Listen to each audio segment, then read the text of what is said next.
What's going on, ladies and gentlemen? It's Jay Pooch back with an all-new exciting episode of 3 Rounds with Jay. Today we will be recapping the events of UFC Fight Night on ESPN Plus, and we will be breaking down the upcoming Bellator event, Bellator 214, Fedor versus Bader for the Bellator Heavyweight Championship of the World, which is taking place on Saturday, January the 26th, 2019. And also, in our last and final round, I will be discussing where is the line drawn when it comes to referees making the decision on whether or not to stop a fight based on an opponent or an individual's ability to continue on competing.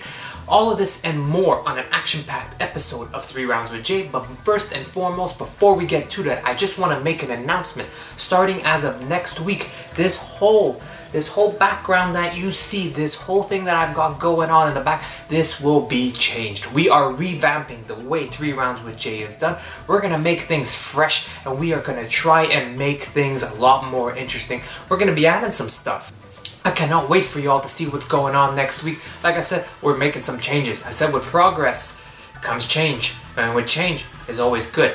Now, with that message being said and with all of that being put aside, we're going to get straight to round number 1, where we are recapping UFC Fight Night on ESPN Plus, Cejudo versus Dillashaw. Let's do it. UFC made its long-awaited debut on a sports network. You see, for the last couple of years, or 7 years or so, the UFC has been solely on Fox and Fox Sports 1. Now, this is the first time that the UFC is making its big transition onto a major network, a major sports network to be exact, and that is ESPN and its new branded ESPN Plus application and streaming service. The UFC came with a card stacked of epic proportions, delivering a super fight that many fans have been clamoring for and the world could not wait to see. The super fight I'm talking about featured the UFC Flyweight Champion of the world, Henry Cejudo, taking on the UFC Bantamweight Champion of the world, TJ Dillashaw. This was a matchup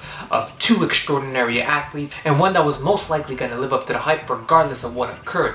Also on this event, on this historic ESPN Plus card, it featured Glover Teixeira taking on Carl Robinson in what was your opening bout of the evening.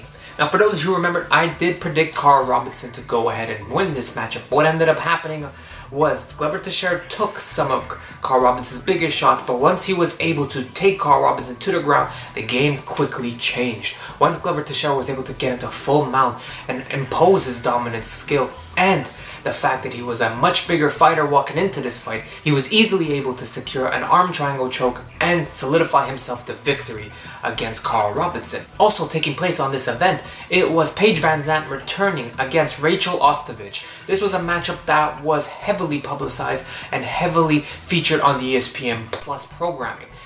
What ended up happening was Paige VanZant secured herself a victory in one of the most impressive fashions possible. She secured an armbar which had Rachel Ostovich in one of the most precarious positions she's ever been in her career. It was to the point where she would have had her arm broken had she not tapped out. This is an unforeseen and unfortunate circumstance for Rachel Ostovich to suffer. This is a setback, now leaving her with a record of 4-5. Paige VanZant continues to improve and to move on to the next challenger. She wants to compete in March, so we'll see what happens or who the UFC is able to line up against her. Also on the UFC ESPN Plus main card, it featured Joseph Benavidez taking on Dustin Ortiz in what was quite honestly one of the most incredible grappling exchanges we have seen to date. These two men were evenly matched when it came to taking one another down, reversing, getting back to their feet, switching the positions, getting the back, getting into side control, turning yourself over. This was the best example of what Brazilian Jiu-Jitsu is supposed to look like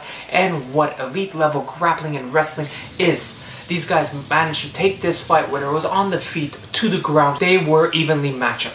Joseph Benavidez ended up taking the split decision victory, catapulting him now to potentially having a rematch against the UFC Flyweight Champion, Henry Cejudo. He holds a victory over the champion. So we might see this fight come down, might happen. We don't know what might happen. Now this offers the possibility and the opportunity for Joseph Benavidez to make a claim for the UFC Flyweight Championship of the world. Now, it all depends on whether Cejudo is able to defeat Dillashaw on this main event. We're not sure what happened. We didn't get there yet. Also, your co-main event that took place on UFC Fight Night, It was Greg Hardy taking on Alan Crowder. Look, this was Greg Hardy's big debut on a television network, big debut on ESPN. This was his big debut in the UFC outside of the Fight Night Contender Series. It didn't go as planned. You see, he looked okay in the early going. Alan Crowder was able to take some of the big shots. He was able to stay with him. He was also able to allow Greg Hardy to get to a point where he was almost exhausted, and the fight was going to start turning.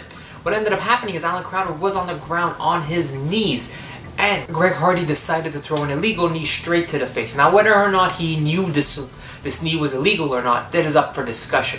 But the opponent, Alan Crowder, was clearly on the ground, and the rules have not changed. You're not allowed to knee an opponent in the face when they're on the ground. So with all of this in mind, Greg Hardy knew what he was doing. He took a chance in throwing that knee, and it did not pay off. Alan Crowder ended up getting the victory due to a disqualification, which was handed down to Greg Hardy.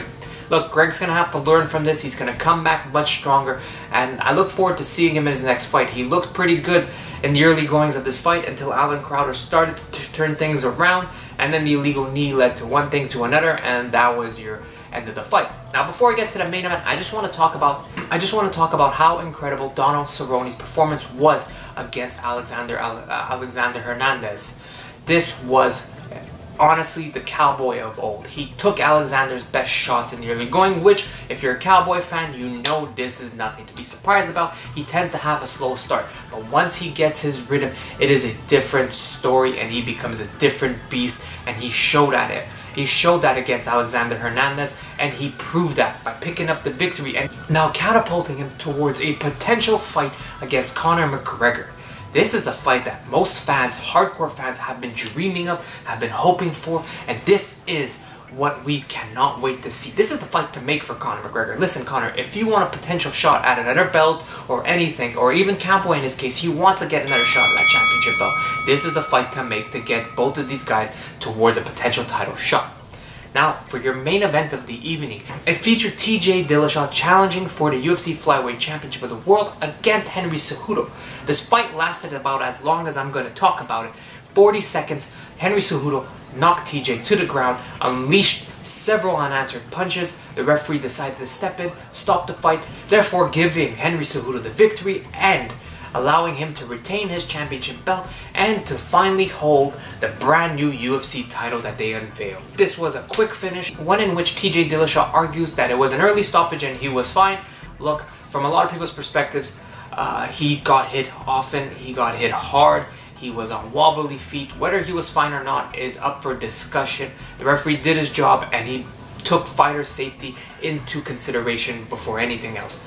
We'll see what happens next. Henry Cejudo has suggested that he does want a shot now at TJ Dillashaw's 135-pound belt, in which I so happen to agree with. Let's get him that shot at the belt. Hell, TJ came down, fought for the 125. He lost. Listen, you want to argue and say it was an early stoppage and you want to get a rematch? You're not going to get a rematch. It's up for you now to defend your belt against Henry Cejudo at 135. Henry did his job. He defended it. He made the flyweight division great again, and I hope it sticks around. That's round number 1. That was your UFC on ESPN recap. Let's get into the Bellator breakdown, ladies and gentlemen.